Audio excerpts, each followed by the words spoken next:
Mauritius के PM के साथ साझा वक्तव्य में प्रधानमंत्री नरेंद्र मोदी ने दोनों देशों के मजबूत रिश्तों का जिक्र किया। इस दौरान प्रधानमंत्री नरेंद्र मोदी ने पोर्ट लुइस में मॉरिशस के प्रधानमंत्री डॉक्टर नवीन चंद्र रामगुलाम के साथ संयुक्त बयान में बड़ा ऐलान किया। उन्होंने कहा कि भारत और मॉरिशस की साझेदारी को अब उन्नत रणनीतिक साझेदारी का दर्जा दिया गया है। प्रधानमंत्री मोदी ने घोषणा की कि भारत मॉरिशस में एक नए संसद भवन के निर्माण में सहायता करेगा, जो भारत की ओर से मॉरिशस को लोकतंत्र की जननी के रूप में एक उपहार होगा। इसके अलावा मॉरिशस में 100 किलोमीटर लंबी पानी की पाइपलाइन के आधुनिकीकरण की परियोजना शुरू की जाएगी, जिससे वहां की जलापूर्ति व्यवस्था और बेहतर होगी। साथ ही सामुदायिक विकास परियोजनाओं के दूसरे चरण के तहत 500 मिलियन मॉरिशस रुपए की नई परियोजनाएं भी शुरू की जाएंगी।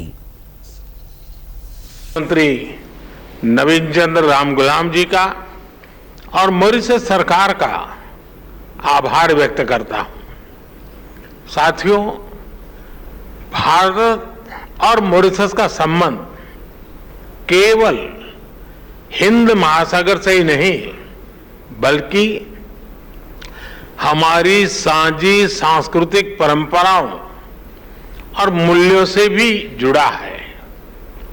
हम आर्थिक और सामाजिक प्रगति की राह पर एक दूसरे के साथी हैं।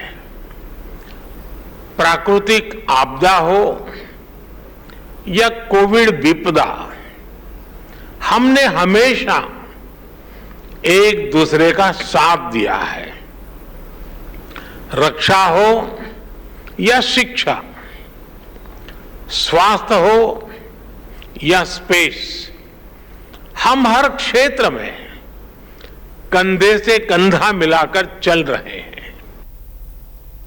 प्रधानमंत्री मोदी ने यह भी ऐलान किया कि अगले 5 वर्षों में मॉरिशस के 500 सिविल सेवकों को भारत में प्रशिक्षण दिया जाएगा। इसके अलावा स्थानीय मुद्रा में द्विपक्षीय व्यापार लेन देन को निपटाने पर भी सहमति बनी है, जिससे व्यापारिक संबंध और मजबूत होंगे। उन्होंने कहा कि स्वतंत्र, खुला, सुरक्षित और संरक्षित हिंद महासागर दोनों देशों की साझा प्राथमिकता है। भारत मॉरिशस के विशिष्ट आर्थिक क्षेत्र की सुरक्षा में पूर्ण सहयोग देगा।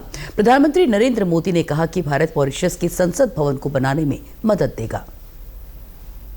कम्युनिटी डेवलपमेंट प्रोजेक्ट के दूसरे चरण में 500 मिलियन मॉरिशियन रुपए के नए प्रोजेक्ट्स शुरू किए जाएंगे।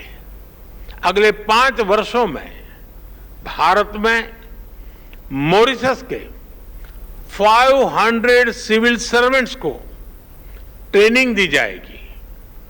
हमारे बीच लोकल करेंसी में आपसी व्यापार का सेटलमेंट करने पर भी सहमति बनी है। प्रधानमंत्री मोदी ने विजन सागर की नींव का जिक्र करते हुए कहा कि 10 साल पहले इसी मॉरिशस में क्षेत्र में सभी के लिए सुरक्षा और विकास की आधारशिला रखी गई थी। उन्होंने ये भी कहा कि भारत और मॉरिशस केवल हिंद महासागर से नहीं, बल्कि साझा सांस्कृतिक परंपराओं और मूल्यों से भी जुड़े हैं। चाहे प्राकृतिक आपदा हो या कोविड-19 महामारी, भारत और मॉरिशस ने हमेशा एक दूसरे का साथ दिया है।